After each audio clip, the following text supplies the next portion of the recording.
Last ఎపిసోడ్లో భూమిపై రాధ ఎలా జన్మించిందో తెలుసుకున్నాం. రాధాకృష్ణులు జన్మించాక గోకులంలో జరిగిన గాథను బ్రహ్మవైవర్త పురాణం ఆధారంగా ఇప్పుడు తెలుసుకుందాం. శ్రీకృష్ణుడు, రాధ వీరిలో ఎవరు ముందు జన్మించారు?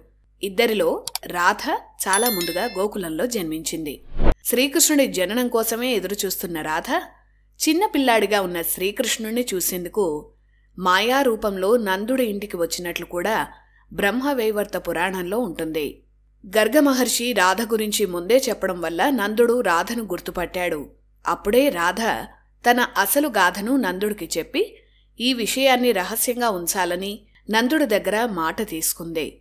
అలా చిన్నప్పటినుంచే శ్రీకృష్ణుణ్ణి ప్రాణంగా చూసుకుంటూ గోకులంలో అతని వెంటే ఎప్పుడూ రాధ ఉండేది. గోపికల్లో ఒకరిగానే ఉంటూనే శ్రీకృష్ణుడికి సేవలు చేసేది. శ్రీకృష్ణుడు, రాధ ఇద్దరూ తమ మాయా రూపాలతోనే గోకులంలో సంచరించారు. శ్రీకృష్ణుడు, రాధ ఇద్దరి శరీరాలు ఒకటే, ఇద్దరూ వేరువేరు కాదు. కాని శాపవశాత్తు రాధ అంటే శ్రీకృష్ణుడి తేజస్సు మరొక స్త్రీగా జన్మించాల్సి వచ్చింది. అందువల్ల శాప విమోచనమయ్యే వరకు శ్రీకృష్ణుణ్ణి చేరలేకపోతున్నాననే బాధతో, విరహంతో రాధ తన కష్టాన్ని కృష్ణుడితో చెప్పుకునేది. దుష్ట శిక్షణార్థం అవతరించిన కృష్ణుడు తన దైవ కార్యాన్ని ముగించే వరకు ఈ కష్టం తప్పదని రాధను ఓదార్చేవాడు. ఇదంతా బ్రహ్మవైవర్త పురాణంలో చాలా అద్భుతంగా వర్ణించారు. అయితే రాధాకృష్ణుల ప్రణయ గాథ అంతా వారిద్దరి మాయారూపాలతో జరిగిందే తప్ప ఈ భూమి మీద జన్మించిన శ్రీకృష్ణావతారం రాధల మధ్య జరిగినట్లు పురాణాల్లో ఎక్కడా లేదు. శ్రీకృష్ణుడు జన్మించగానే గోలోకంలో ఉన్న రూపంతో రాధను కలిశాడు. రాధ కూడా తన మాయా రూపంతోనే కృష్ణుణ్ణి కలిసింది. వారిద్దరి ప్రణయ గాథే ఒక మాయ. ఈ ప్రణయాన్నే జయదేవుడు తన అష్టపదుల్లో గొప్పగా వర్ణించాడు. మరి అంత గొప్ప రాధను కన్న తల్లిదండ్రులు కూడా కారణజన్ములే అయ్యుండాలి కదా. వారి తల్లిదండ్రుల గురించి బ్రహ్మవైవర్త పురాణంలో పూర్తి వివరాలున్నాయి. రాధను తన మానసిక శక్తిలో కన్నా ఆ తల్లి కళావతి చాలా గొప్ప తపస్వి. కళావతి పితృదేవతల మానస కన్య. ఆమె కూడా అయోనిజే అంటే పితృదేవతల మానసిక సంకల్పంతో జన్మించిన గొప్ప సాధ్వి. ఈ కళావతికి ఇద్దరు చెల్లెళ్ళు, రత్నమాల, మేనక. వీరిలో రత్నమాలే జనకుడి భార్య సునయనగా జన్మించింది. ఈ సునయన మరో పేరే రత్నమాల. శ్రీరాముడి యుగంలో సీతమ్మను పెంచిన తల్లి ఈమె. కళావతి మరో సోదరి మేనక. ఈమె హిమవంతుడికి భార్య అయింది. వీరిద్దరి కుమార్తె సతీదేవి. సాక్షాత్తు పరమశివుడికి సతీదేవి ధర్మపత్ని. అంటే రాధను పెంచిన తల్లి కళావతి అయితే సీతమ్మను పెంచిన తల్లి కళావతి సోదరి రత్నమాల. ఇక సాక్షాత్తు పార్వతీదేవే అయిన సతీదేవిని పెంచిన తల్లి ఈ కళావతి. కళావతి మరో సోదరి మేనక. ఇలా కళావతి, రత్నమాల, మేనక ముగ్గురు సృష్టిని నడిపించే దేవతాశక్తులకు మాతృమూర్తులయ్యారు. కారణజన్మురాలైన రాధను పెంచేందుకు కళావతి గోపికా స్త్రీగా కన్యాకుబ్జ నగరంలో జన్మించింది. కళావతికి పూర్వజన్మలో భర్త సుచేంద్రుడు.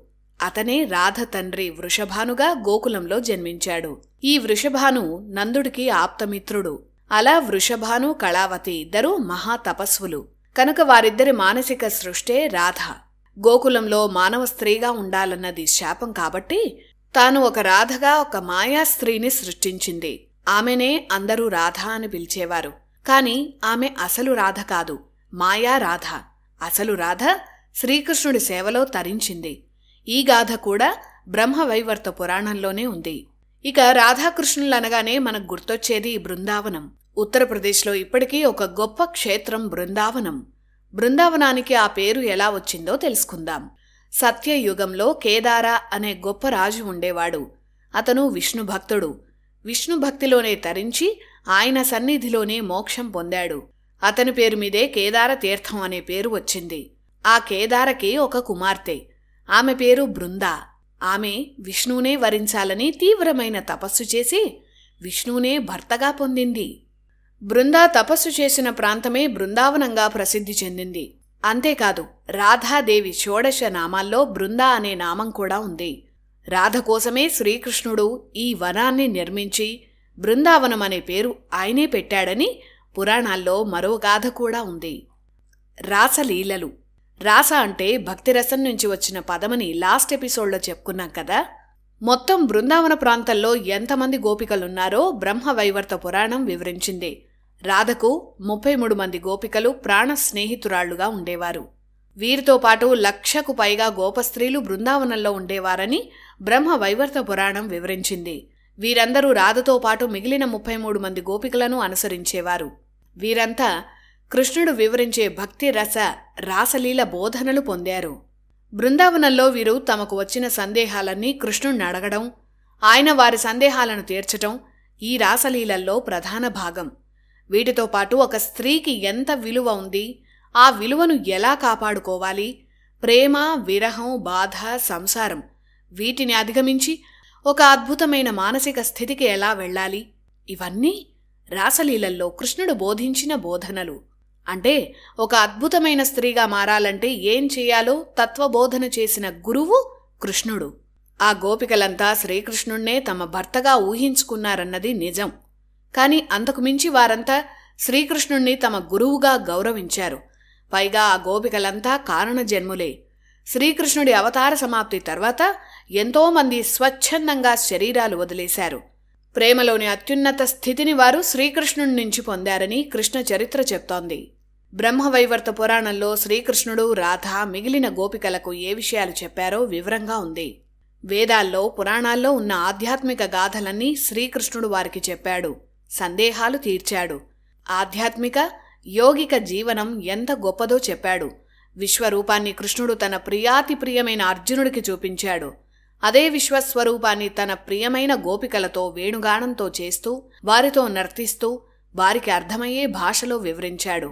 వారితో ఆడుకుంటూ వారి అభిమానాన్ని పొందుతూ గోపికలందరికీ విజ్ఞానం పంచాడు. తమకు విలువనిస్తే తిరిగి స్త్రీలు ఎంత ప్రేమను పంచుతారో శ్రీకృష్ణ గోపికల గాథలే ఉదాహరణ. రాసలీలల్లో కృష్ణుడు చెప్పిన తత్వం ఇదే. ఇలా బృందావనంలో 12 ఏళ్లు గడిచిపోయాయి. కృష్ణుడు బృందావనాన్ని విడిచి మధురకు వెళ్లే నాటికి కృష్ణుడి వయసు 12 ఏళ్లు మాత్రమే. విశ్వాన్ని నడిపించే విష్ణువైనా 12 ఏళ్ల బాలుడుగా కృష్ణుడుగా బృందావనంలో గోపికలతో ఆడిపాడాడు.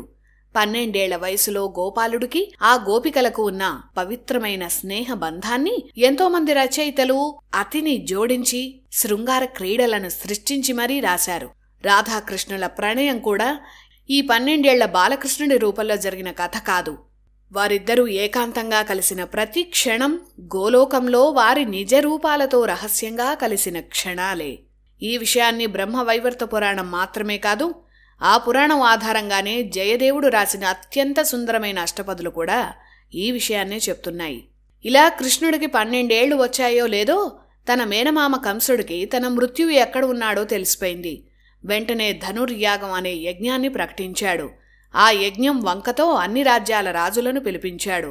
బృందావనం నుంచి నందుడు, బలరామకృష్ణులకు వర్తమానం పంపించాడు. కంసుడు పిలిస్తే నందుడు అనుమానిస్తాడు. అందుకే గొప్ప కృష్ణ భక్తుడు, కంసుడి మంత్రుల్లో ఒకరైన అక్రూరుణ్ణి దూతగా కృష్ణుడి దగ్గరకు కంసుడు పంపాడు. జీవితంలో కొన్ని క్షణాలైనా శ్రీకృష్ణ పరమాత్మ సన్నిధిలో గడపాలని పరితపిస్తున్న అక్రూరుడు ఆనందంగా బృందావనానికి వెళ్లాడు. సరిగ్గా అదే సమయంలో శ్రీకృష్ణుడు తనకు దూరమైనట్లు రాధకు పీడకలలు వచ్చాయి. ఏదో జరగబోతోందని రాధ భయపడింది. ఈలోపు అక్రూరుడు వచ్చి తన శ్రీకృష్ణుణ్ణి మధురకు తీసుకోపోతున్నాడని తెలిసి రాధతో పాటు గోపికలంతా భయపడ్డారు. కృష్ణుడి కోసం వచ్చిన అక్రూరుణ్ణి వారంతా దూషించారు. కొందరు అతనిపై దాడి చేశారు. కాని కృష్ణుడు వారిని ఓదార్చి, వారించి వారందరికీ వివరంగా అన్ని విషయాలు చెప్పాడు. ఆ తర్వాత కృష్ణుడు మధురకు వెళ్లడం, కంసుణ్ణి సంహరించి తన తల్లిదండ్రులను విడిపించుకోవడం జరిగాయి. ఇక అప్పటినుంచి బృందావనానికి కృష్ణుడు వెళ్లలేదు. ఇక్కడ రాధ, గోపికలు ఎప్పటికైనా ఒక్కసారైనా కృష్ణుడు బృందావనానికి మళ్లీ వస్తాడని ఎదురు చూస్తూనే ఉన్నారు. ఒక సమయంలో బృందావనంలో తన వారి క్షేమ సమాచారం తెలుసుకుందామని కృష్ణుడు అనుకున్నాడు. అప్పుడు కృష్ణుడు తన ప్రియమైన స్నేహితుల్లో ఒకరైన ఉద్ధవుడిని బృందావనానికి పంపించాడు. ఉద్ధవుడు రాధను కలిసి కృష్ణుడి విజయాలన్నింటినీ వివరించాడు. ఆయన ఏ కారణంతో భూమి మీద అవతరించాడో రాధకు గుర్తు చేశాడు. అయినా రాధ కన్నీరు పెట్టుకుంది. కృష్ణుడు లేని బతుకు కష్టమని విలపించింది. కృష్ణుడు తనను స్వయంగా వచ్చి కలిసే వరకు మనసులో బాధ తగ్గదని ఉద్ధవుడితో సందేశం పంపించింది. ఆ తర్వాత రాధ, గోపికలు కృష్ణుడి ధ్యానంలోనే బృందావనంలో గడిపారు. కృష్ణుడు మధురనే వదిలేసి సాగరంలో ద్వారకను నిర్మించి శాశ్వతంగా అక్కడికి వెళ్లిపోయాడు. శ్రీదాముడు రాధకు పెట్టిన శాపంలో మరొకటి కూడా ఉంది. 100 ఏళ్ల పాటు శ్రీకృష్ణుడు నీకు దూరం అవుతాడన్నది ఆ శాపం. ఆ శాపం ఫలించింది. మహాభారత యుద్ధం ముగిసింది. ఆ యుద్ధం ముగిసిన తర్వాత ద్వారక మునిగాక ఆ తర్వాత శ్రీకృష్ణుడి అవతార సమాప్తికి సరిగ్గా ముందు రాధను కృష్ణుడు కలిశాడు. అర్జునుడికి చెప్పినట్లే రాధకు కూడా కృష్ణుడు ఆత్మజ్ఞానాన్ని బోధించాడు. శ్రీకృష్ణుణ్ణి కనులారా చూసిన తర్వాత రాధకు శాప విముక్తి కలిగింది. మానవ శరీరాన్ని వదిలి గోలోకానికి మళ్లీ లక్ష్మీ రూపంలో చేరుకుంది. ఆ తర్వాత శ్రీకృష్ణుడు కూడా తన అవతారాన్ని ముగించి గోలోకంలో రాధను చేరుకున్నాడు. శ్రీకృష్ణుడి సగభాగం రాధ. రాధ అంటే మనలో ఉన్న ప్రేమ. రాధ అంటే ప్రేమను పంచేది అని అర్థం. శ్రీకృష్ణుడిలో ఉన్న ప్రేమకు ప్రకృతి రూపమే రాధ. కృష్ణుళ్లాగే ఆమె కూడా ఒక స్త్రీగా గోపికల్లో ఒకరిగా జీవించింది. కాని కృష్ణుడికి మాత్రమే అసలైన రాధ మాయారూపంలో కనిపించింది. కృష్ణుడు కోరుకున్న వారికే అసలైన రాధ దర్శనమిచ్చింది. ఉద్ధవుడు రాధను కలిసినప్పుడు ఆమె దివ్యస్వరూపాన్ని ఉద్ధవుడు చూశాడు. అంతేకాదు, కృష్ణుడు ఉద్ధవుడికి బోధించిన దివ్య జ్ఞానాన్ని రాధ కూడా బోధించటం చూసి ఉద్ధవుడు ఆశ్చర్యపోయాడు. ఆమె ఒక సామాన్య గోపిక కాదని, సాక్షాత్ విష్ణు సహధర్మచారిణి అని ఉద్ధవుడు అప్పుడు గమనించాడు. కాని గోపికలకు కనిపించే రాధవేరు, కృష్ణుడి ప్రేమలో తరించిన అసలైన రాధవేరు. ఆ శ్రీకృష్ణుడితో పాటే భూమి మీద అవతరించి మళ్లీ ఆ కృష్ణుడితో పాటే అవతారం చాలించిన గొప్ప భక్తురాలు, కారణ జన్మురాలు రాధ. ఇది బ్రహ్మవైవర్త పురాణంలో ఉన్న రాధ కథ. మరిన్ని విషయాలు నెక్స్ట్ ఎపిసోడ్లో తెలుసుకుందాం.